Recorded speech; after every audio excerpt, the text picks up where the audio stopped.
You guys have no idea how much I love you. I love you all more than anything on this planet because you allowed me to take the time to go be with my sister in her time of need. Her grandfather died. No, she is not my actual sister, but somebody needed to go and hug her and let her know that everything was going to be okay. I love her to death, and unfortunately, the passing of a grandparent at 93 is not easy for anyone, but especially not for her. She's absolutely guilt-ridden about it. So, I rushed to make sure my Mush family knew that I still love them and I would never ever neglect them. So I am making a mad dash to get Agar done and realized I only had a 2-foot cord when I needed a 10-foot cord in order to hook all this up. So we've got our 10-foot cord now. Now we are going to be measuring our ingredients for Agar. Agar is quick and easy. It is not as daunting as everybody makes it sound. Mike and Sassy, can you please moderate for me tonight? If folks have questions, please let them know that while I'm doing this, I'll go through the questions, I'll backtrack, I'll look, I'll answer questions as I'm done with things. But tonight, the first recipe I'm actually going to throw at you is a dual recipe. So we're going to start it out the same, but when we get to adding our ingredients, there's a change up right at the end. So I'm going to do the ingredients for 1,000 milliliters of Malt Extract Agar. But then I will change it up at the very end with 500 milliliters of that, getting a dose of yeast and dextrose. So that is my MEYA recipe. It'll be easier to divide it right at the end. Don't worry, Mama Jones. We already got it covered. So, I'm going to put you guys in the best camera position I can, where you guys can still see me, but you can also see, and Sassy, if you see somebody from Goshen, Goshen Acres Farm, that's Dr. Connolly. So, right, rock the nos. That's Dr. Connolly, very important. Please welcome him. I invited him here, and I will explain to you guys who he is later. He's a very important guy, nonetheless. So, anyway, let's get this going. Our lids, self-healing injection port lids. Some of you remember for liquid culture, I put on I actually glue on a filter patch, which you can't really see it too well. Yeah, you can. You can actually see here how it's got holes. Let's see. I may have a mini flashlight that I can do this with. And if I do, that would be splendid. And I don't, because I forgot I took it out to lure my turkeys and my chicken, or my geese, into their pen. Well, yeah, there. You can see it better now. It does have a lot of pores in it. However, it's fuzzy on this side. and almost plastic coated on the other. It allows for me to glue it onto here. By the way, these are reusable like hundreds of times.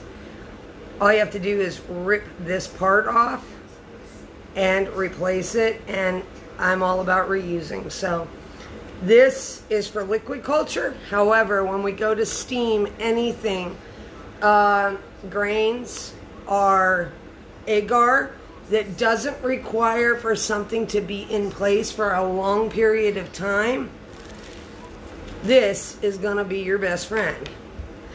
Now, this is what they call quilting batting or low fill quilt batting. It is not stuffing. There is stuffing for like teddy bears, you know, stuffed animals. That's big clumps. And that's not the best thing to get for this. This is actually in sheets, low pile quilt batting. It's actually in sheets. And because this recipe moves so fast, we're going to actually take a sheet of it, put this part back, and we're going to grab a toothpick, because toothpicks are your best friends to keep this stuff from sticking to your hands. There we go. And we are going to take this. If I had my scissors, my children keep running off with them, I'd have a much easier time. But what we're going to do is we're just going to tear this apart. Make sure this pile is not sticking all over the place. You don't want it to get down in your agar. So we're going to take this long ways, get it about as good as we can, uniformity wise. Take it, put your toothpick in the middle of it, fold this over your toothpick, okay, make a little cotton swab, put it into your lid thusly, and pull. Make sure nothing is sticking to it. And you're going to have a little pom-pom on the inside. This will allow for gas exchange. It'll allow the pressure from the pressure cooker to penetrate this and pasteurize your agar, but not let contaminants in, and also not let water in. There's another step to that too, which is your tin foil. Whenever you do agar, whenever you do any kind of grains, you're going to want to cover, well, anything really in your pressure cooker, you're going to want to cover it with tin foil. Tin foil is going to prevent a lot of the excess water getting down in there. It's going to prevent water from getting poured on there by accident. I've done it a lot of times. So we've got our lids ready. They are set and ready to go. Just like so. Again, I'm going to keep my toothpick because there's no reason to get rid of that. We're going to get our tin foil, heavy duty tin foil, about this much. Cut it in half. This is what will go over the tops of your lids. Just set it off to the side. Now, when you do anything with agar, okay, agar is a broad term for potato dextrose agar, malt extract agar, malt extract yeast agar, and then my ultra. Scooby-Dooby-Doo! Sorry.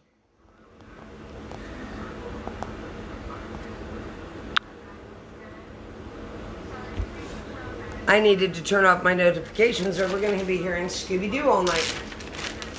So, if you ever hear agar, okay, what people are referring to is vegan seaweed jello. That's all this is. It's a plant-based gelatin or a vegan gelatin.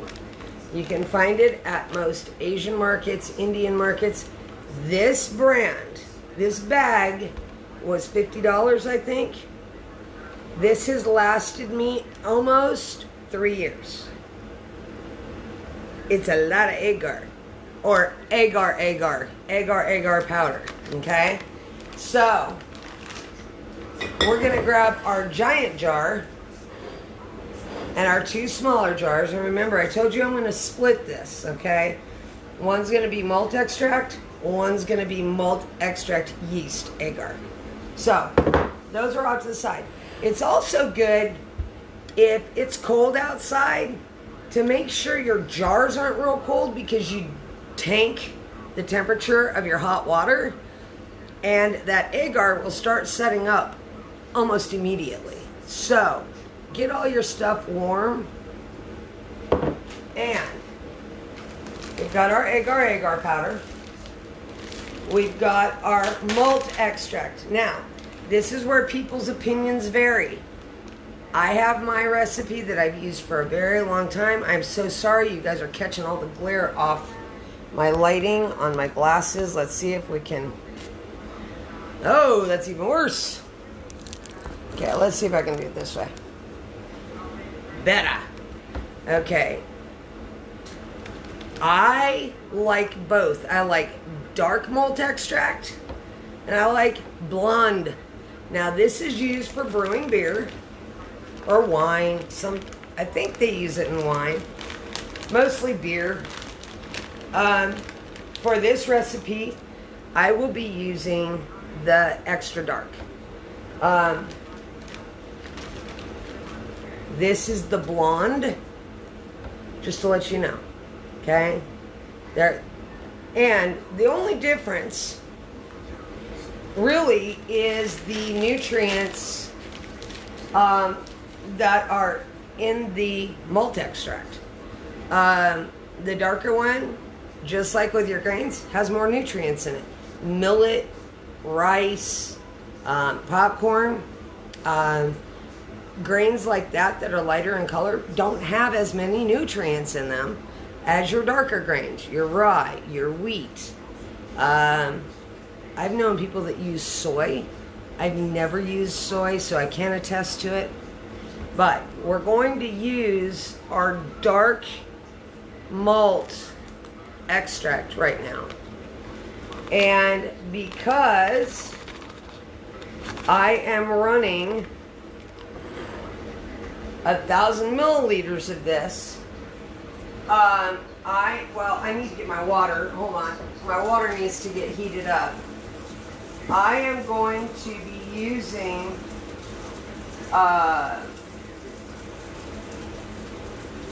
you measure everything in grams. Let's see. Okay. So, you get out your gram scale and make sure, there we go, make sure when you put your container on your scale, you always zero your scale out. It's vitally important. I'm going to make sure that everything is zeroed out. Now, powders first, water first, doesn't really matter. I tend to mix all of my powders together in one thing. Like I said, we're going to be splitting this recipe. So, for 1,000 milliliters of water, I add 22 grams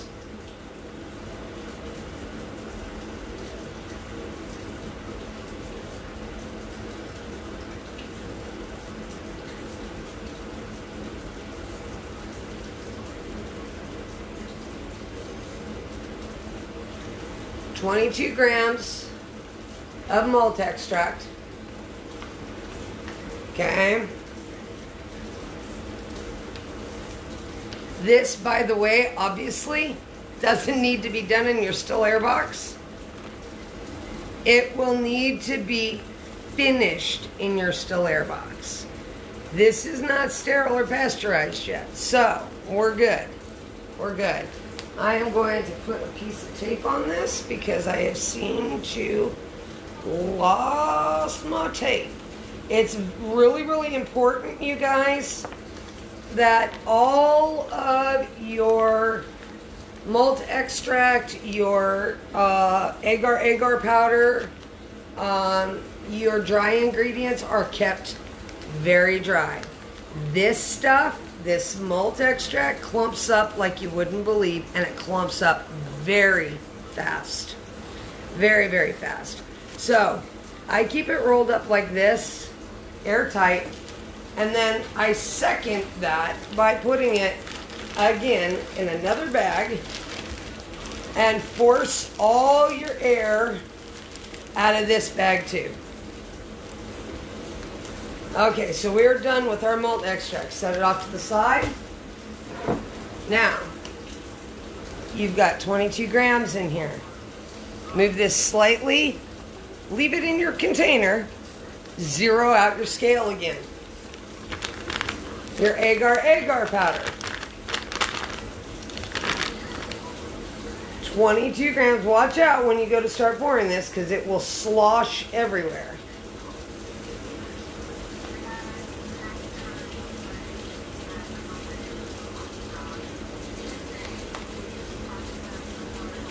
There we go.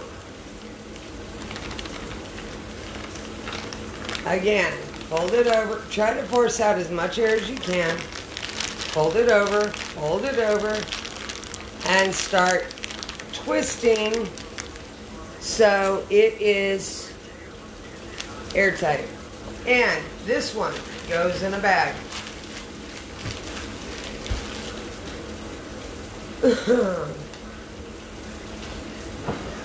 Now, this is just something extra I throw in. It does not need to be done.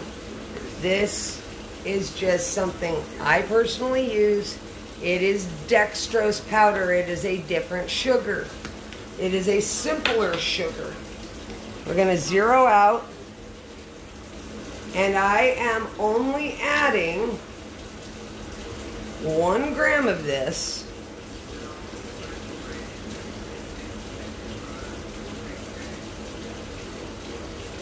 for 1,000 milliliters. 1,000 milliliters of hot water, 22 grams of your malt extract, 20 grams of your agar powder, just your agar, off to the side.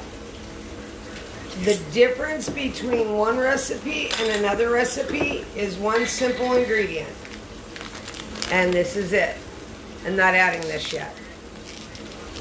So, we've got our malt extract, our agar, our dextrose. If you don't have dextrose, don't go out and buy it. You don't need to, unless you're doing this on large scale. Okay? Mix them up a little bit. You don't have to mix them up a ton.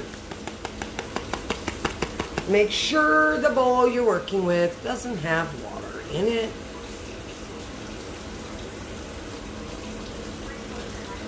Like that. It'll be alright. But try your stuff first. So I'm going to grab 1,000 milliliters of hot water. Whoa, that's hot. Very, very, very hot.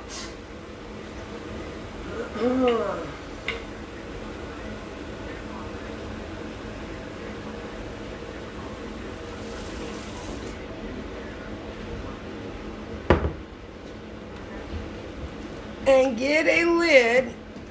Hopefully, if you have been following me, you know to have an extra metal ring or two laying around and one of your lids. This is simply to shake this. That's it. Now, pour this into your water, and I've got to get a spoon to get the rest of this out. It will And it's really not even water. I think it's just humidity because it's not chunking up. It's just stuck there. So, get all of this. It's vital that you have every single drop because the water to agar ratio is measured out specifically so it gels up properly. So we're going to set this off to the side. We're going to shake this.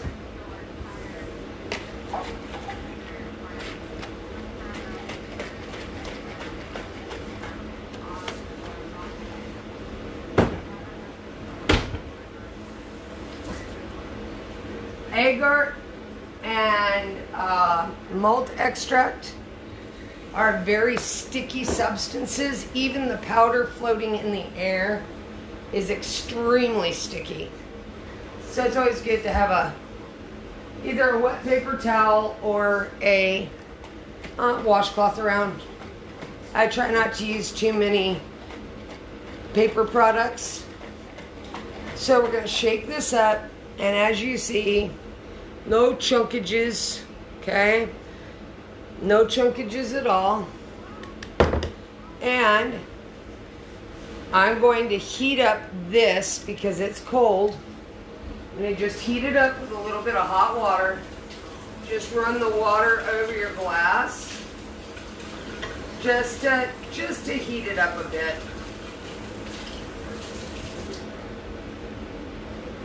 And make sure there's no extra water sitting inside of your glassware because that'll add to the conditions of your agar. Okay, so gotten this heated up. Invert it 1 or 2 more times just to make sure. Just to make sure you've not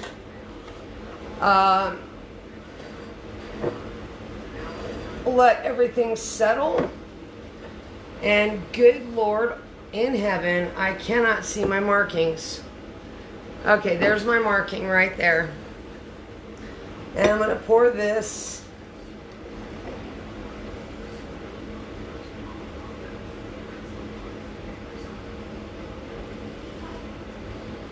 All right, there's one agar recipe. Okay, keep that over there. Lid on here. Clamp it down, and then your tin foil, okay? Now, on top of your tin foil, this is just MEA, Malt Extract Agar. Agar powder, malt extract powder, and a little bit of dextrose, but mark what is what on your tin foil if you're running 2 types. Now, this 500 milliliter amount will pour, depending on how good you are at pouring, 25 to 30 plates. It's a lot of plates for that little bit. Okay? I'm going to disconnect y'all for a second. I'm going to take you over here. Your pressure cooker should already be going. So, rolling boil, part of the reason you want this hot. Set that gently. Don't just chunk it down in there. Gently set it down away from your edge. Okay? If you have a lot of these going at once, you want them evenly spaced too. It's another thing. So, back to it. Now we're going to add our secret weapon. Not a secret at all. We're going to turn off our scale. I'm actually going to use a different container because this does have some sticky stuff in it. And it's not good though. So, now you can actually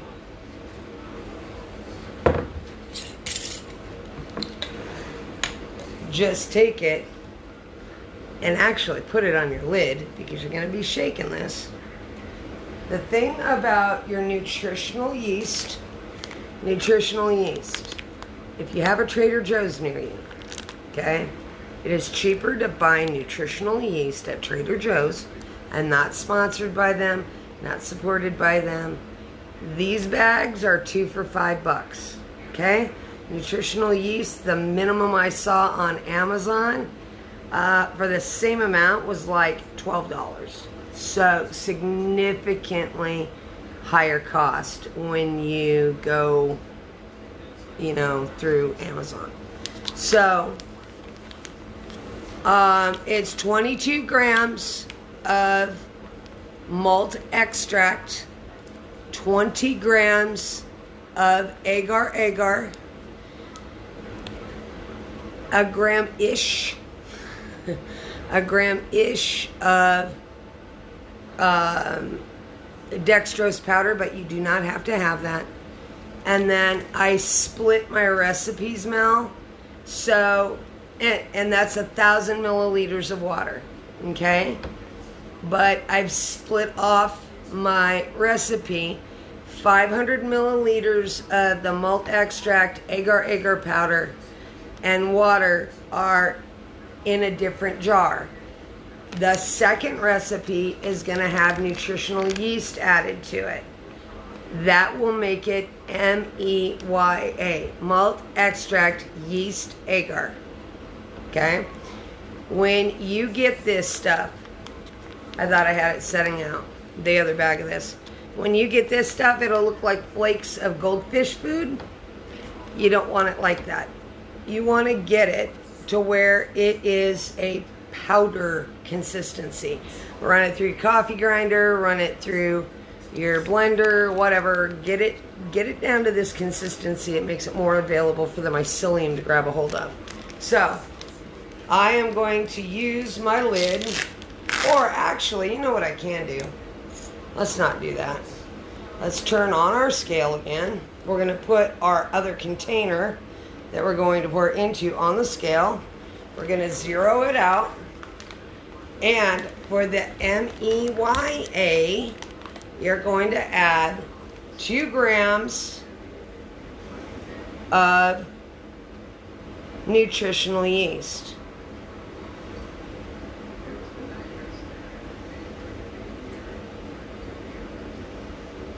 Okay, that's it. Now, make sure, again, this is, all of the air is expelled. Turn it over, force all your air out, and zip it closed. And I store mine in here with my ground up hardwood fuel pellets, my ground up soy hull pellets. That's for my ultra agar. That is for my edibles, not cubensis.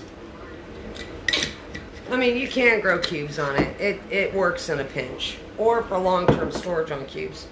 So, this goes into here. Now, this needs to get heated up so we don't go. Get your lid back on and give this a shake. These gram scales, I've got 4 different gram scales at your local smoke shop. They're about 19 bucks a piece. This brand, I swear to you, I've had this thing for 5 years and I've never replaced the battery in it. Not once. It's a watch battery. They're fantastic. So, get this shook up really, really well.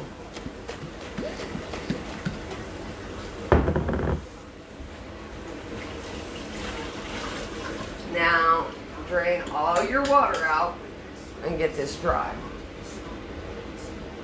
Get this all dry. Now, when you get this on, get all of this, oh God, the light bulb, don't fall. I needed to get a new growing light, and I've got the light bulb sitting up there, and I've almost crashed it twice. Okay. Dump all of this into your other jar.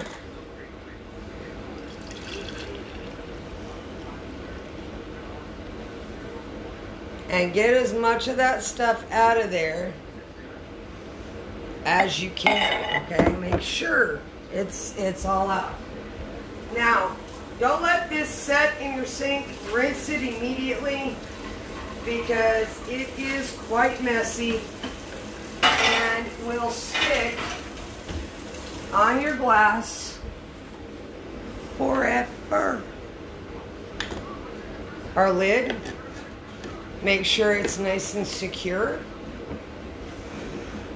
Your tin foil, you can put a rubber band around this if you'd like to. I only do that if I've got multiple jars in there and I'm worried about them knocking in or knocking the tin foil off. You don't need to do that. But it is important to, again, label M-E-Y-A. Alright, our water is going. We're going to take and we're going to put this into our pressure cooker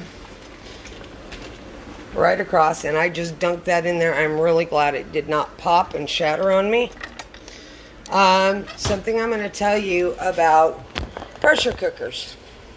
A lot of people don't know this. These little rockers, these little weights that set up on top of your lid, at least with mine, I have a Presto. They come apart. Alright? This rocker by itself is 5 pounds of pressure. 10 pounds of pressure. 15 pounds of pressure. Okay? So, another thing about your pressure cookers. This gasket is vital to everything you're doing. If it is dry rotted, it is no good. It's letting heat escape or your pressures escape.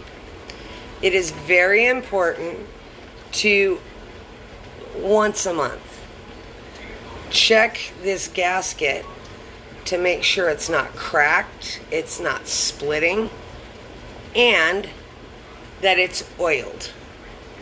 Oiled is the key. The inside of it is oiled, the outside of it is oiled.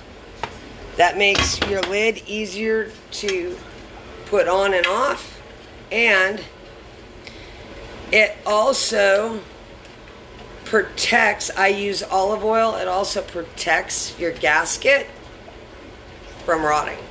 So, here we go. We're going to take and lock our pressure cooker. The other thing is, these things, it's important to make sure they are free moving. Alright? This little thing right here, it's a little rubber gasket, and I don't know if you can see it, it's moving. It's important to make sure this is free flowing too. Okay? You don't want anything sticking or binding up with the pressure cooker. Oh, wrong side. Arrows are over here.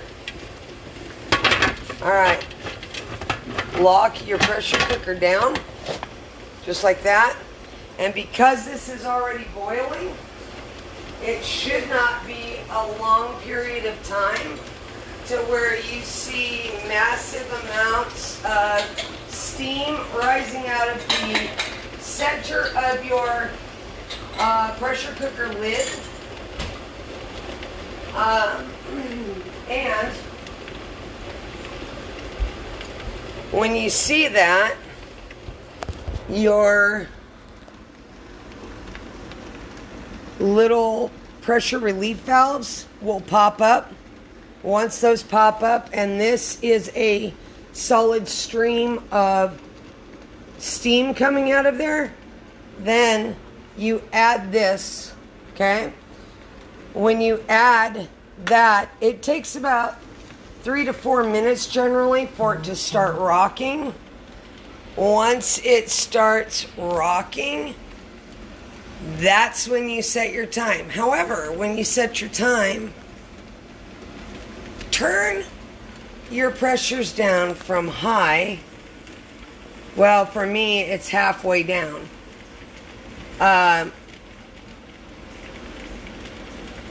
Turn it about halfway down. Instead of your pressure cooker going, every little rock is letting pressure out. Okay? If you turn it down and reduce the rocking motion of your weight, you're keeping that pressure in that pressure cooker and more focused on what you're pasteurizing. So, this is 45 minutes at 15 psi. I know some people run their Agar for 90 minutes at 15 psi. The only thing you're going to do at 90 minutes for 15 psi, you're going to allow more vapor, more water to get down into your recipe and screw with the integrity of your recipe.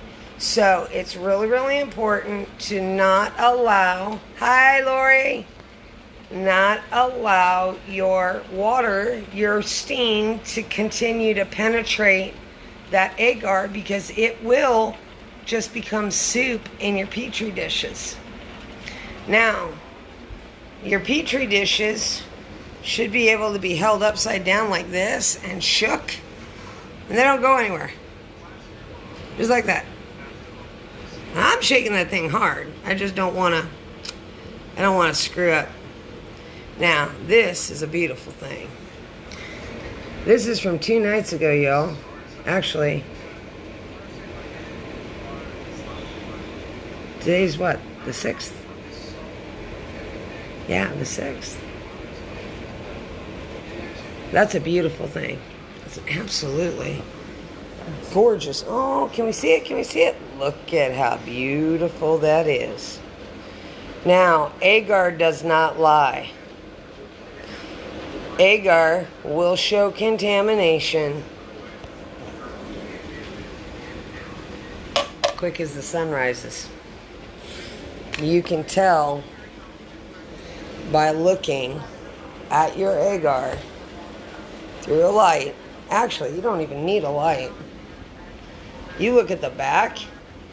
All of those little checks and stuff in there are the nutrients. That's okay. That's good stuff. Black is not a good color. Green, definitely not a good color. If you see that and you're just beginning this journey, throw this away. Don't open it. It's sealed and bagged for a reason. Throw it away. I'll get you new ones. It's not worth it. It's not worth it to allow those particulates in your air.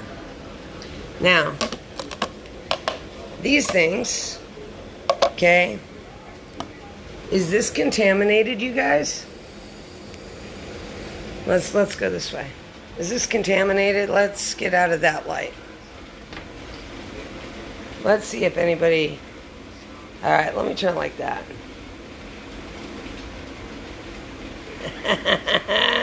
Right, Ms. Jones? How many yays, how many nays for contamination on this?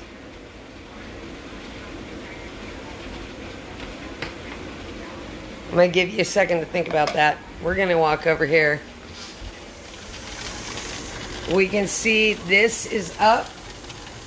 However, we want to make sure that it's still free moving. That is not popped up yet. But you want to make sure that they free move once those pressures start building up. Safety first, guys. Safety first. And you can see, I think, no you can't, not yet. Oh yeah, you can. Way up here you can see your, it's not that hot yet. It'll really, there we go. Now it's starting to get hotter and hotter and hotter. Don't do that really close. You will get steam burned and it's not a good thing. I can usually tell by how fast my hand gets wet at just about when it's going to be ready. You guys can look up and see the concentration of steam is getting more and more. So that's on there.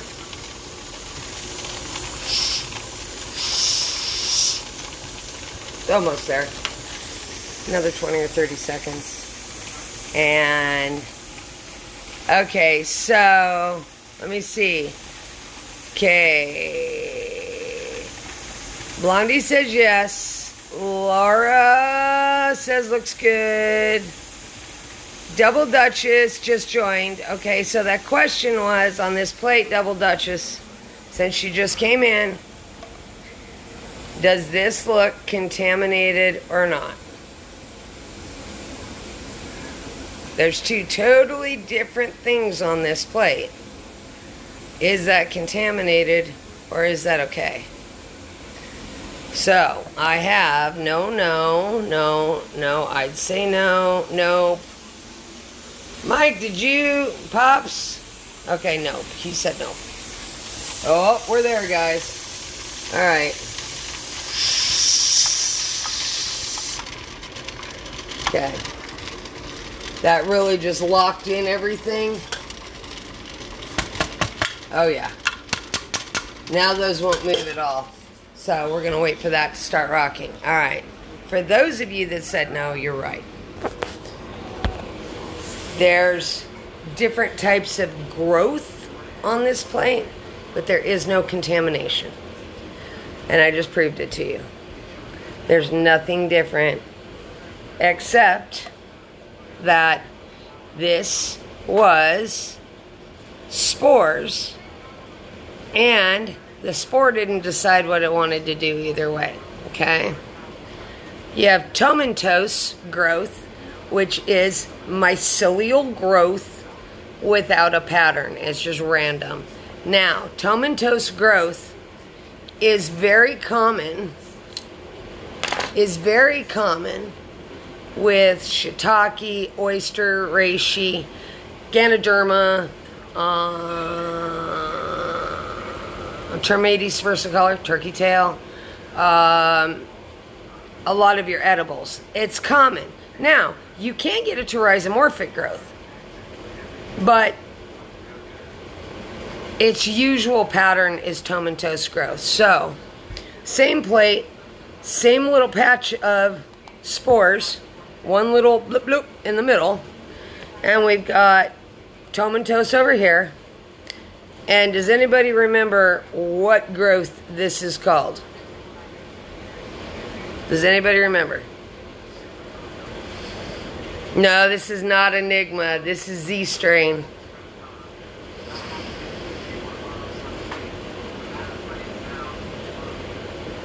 Does anybody remember what this type of growth right here is called?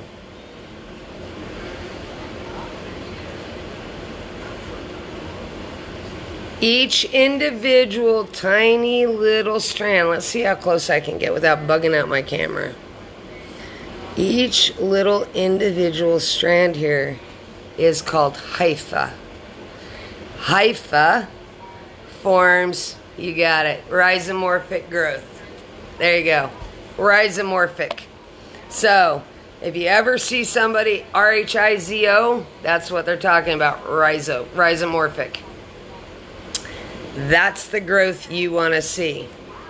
That rhizomorphic growth, the more isolated you get something, turns into bands like this, or ropes. So it is aggressive. However, this alone does not mean you're going to get grapefruit. You don't know if you're going to get grapefruit unless this goes to grain or to fruiting chamber. You don't know how well it's going to perform.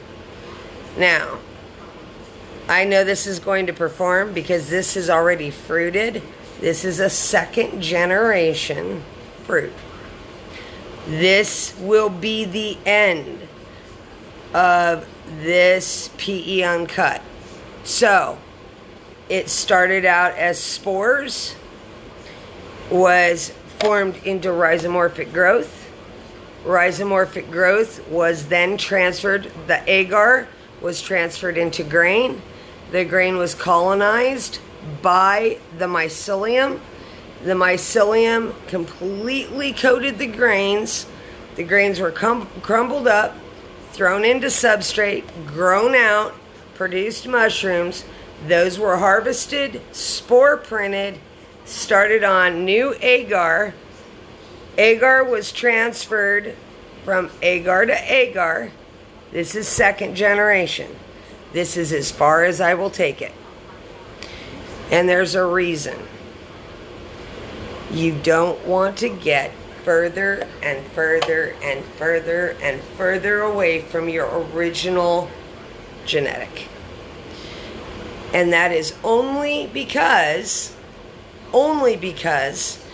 people will carry out a strain. They will keep transferring it so long that you get great rhizomorphic growth in a plate. You get rapid colonization on your grains. You go to put it in a tub, and you get 1 or 2 pins. You've achieved your mycelial growth, but you forgot one component of it. Your fruit. That's why it's important to keep that very, very tight-knit protocol. Don't go more than second at the max. I have never done third generation fruit. I won't do it. There are some people that will continue to grow out a strain. I'm not going to do it. I always go back to the original genetics and start over. So the original spore print, start over.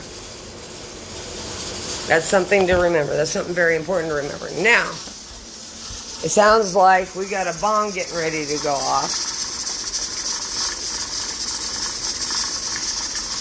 And we're going to let this die down. Oh, make a wish, you guys. Make a wish. Make a wish. Make a wish. I wish we did not lose 22 a day. I wish peace and happiness and brightest blessings on all my friends and loved ones. And for me. But 11/11, y'all. Make a wish, please. So, you'll watch this. It's going to start dying down. It's already dying down. And like I said, what you're doing is, instead of all of this steam escaping right here, it's staying in this cylinder. And you can see it'll stop rocking like that, and it'll just spin. And you know, it's not going to cause it to blow up. It'll just continue to be there. Now that our pressure, our weight is rocking, we're going to set our time. And we're going to let it go. As soon as that is done, I pull it off. I let it cool to where these go down, and I immediately pull it, take it over to my cabinet, and I pour my agar. I pour it immediately. So, all right, back to our agar. So, we've got Tomentos and rhizomorphic growth on here. Now, if you put "you save 22, I will too," that hashtag into Google search, the only thing it comes up with, and I am so stoked about that, because that means that if I get that hashtag onto shirts, onto stickers, just out there, maybe we got a shot, y'all. Like, for real, we got a shot at getting our veterans, our first responders. It's not just about the veterans. It is, but it's not only them. It's about saving as many people as we can every single day with the work we do. That is why I do this. Other mushroom channels will only give you half the information because they want you to go and buy their books, buy their videos, all of that stuff. That's bullshit. That is not what the mushroom is about. She's about peace. She's about love. She's about understanding. And most of all, she's about healing. And if those people, I almost cussed, I came close. If those people are about charging for what they're telling you, they've completely lost sight of what she's about. And I don't have time for that. So, anyway, here, we've got something interesting going on here too. This is actually Agar. Okay, that was a colored Agar. This is actually Agar to Agar. Okay, this is a first transfer. Can I flip it over? Okay, this is Ag to Ag. No, is that a 2 or is that a 1? That's a 1. This is the first generation after a spore print. Okay, so spore to Agar, it grew out, took some of that agar, transferred it onto this plate. That's how I know what's going on. Okay, so this is agar to agar, first generation. So, but I see a lot in here I don't like. I've got Tomentos Growth and I've got Rhizomorphic Growth. Thankfully, the Tomentos is right up against where the original agar is. And that original agar probably, most likely, still has a lot of undeveloped spores on it. It's probably what's going on. So it's still doing its thing in the middle going, holy crap, now we're free. We can do whatever we want. It's going to continue to flourish, but it's kind of mixed up and doing its own thing, right? So we've got Tomentos, we got Rhizomorphic. Now, I'm going to divide this plate. Hold on. Let me grab a pen. Oh, I actually have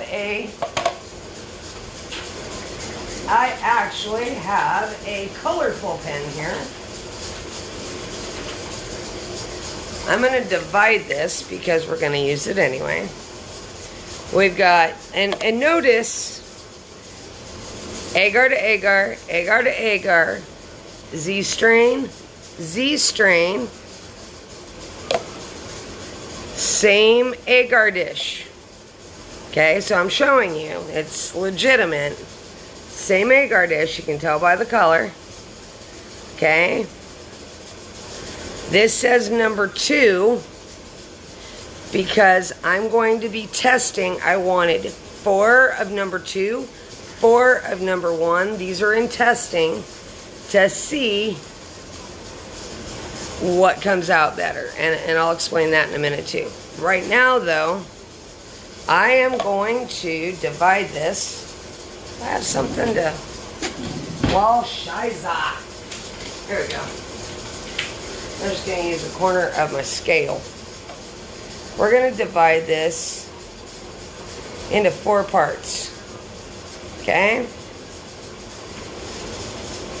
Now let's do the other one too. Let's do the other one too.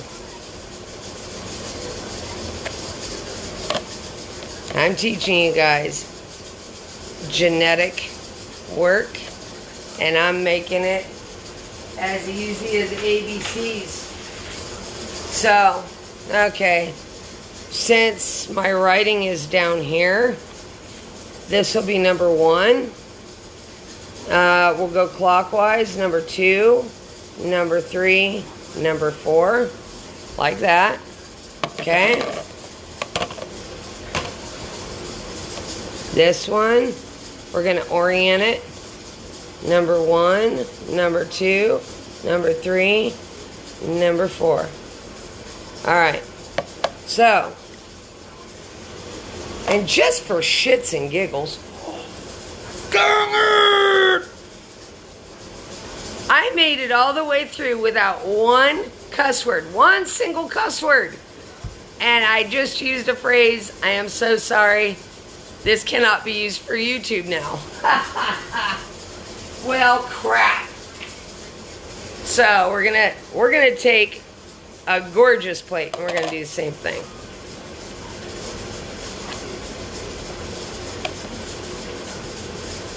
Even though, good Lord, that was set off the wrong way. All right, our first one. So number 1, we're gonna come in here. I'm gonna turn off this light and see if that helps. It might. It definitely does. Okay. So number 1, we're going to forget about this. We don't want any of that. Okay. Number 2, we're going to look at it, and we absolutely do not want any of this. Not worth it. Okay? So we're going to get rid of it. Number 3. Nope. Don't want it. Don't need it. Okay? Number 4. I'm doing this backwards and upside down. That's pretty impressive.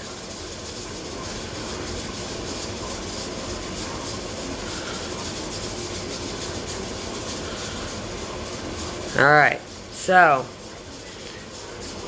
this, okay, I've got to do it.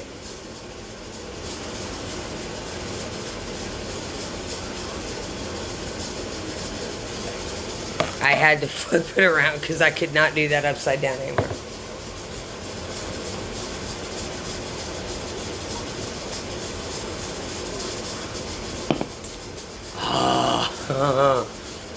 I needed that. So, here we go. On this, we're going to look at this. We're going to have to do this kind of sideways at an angle. We're going to want to look at our growth. And usually, yeah, Eric, exactly. Alright, so we're going to look at these. And when I go to do my genetic, my transfer, I am going to want, you can see this line right here. That's great growth. That's rhizomorphic growth, right? It is, and it's good. And if that's all you have to work with, take it. However, the stuff that is running faster than this right here is what you want. So, we're even going to come over here and we're going to black that out. I'm going to do the same thing on this side. We're going to black that out. Okay? So, out of that entire plate, literally, this is all we're going to work with. Uh-oh. I'll be back, you guys. I got 24 seconds remaining, and we still got to finish this. I'll see y'all in a few minutes. Much love.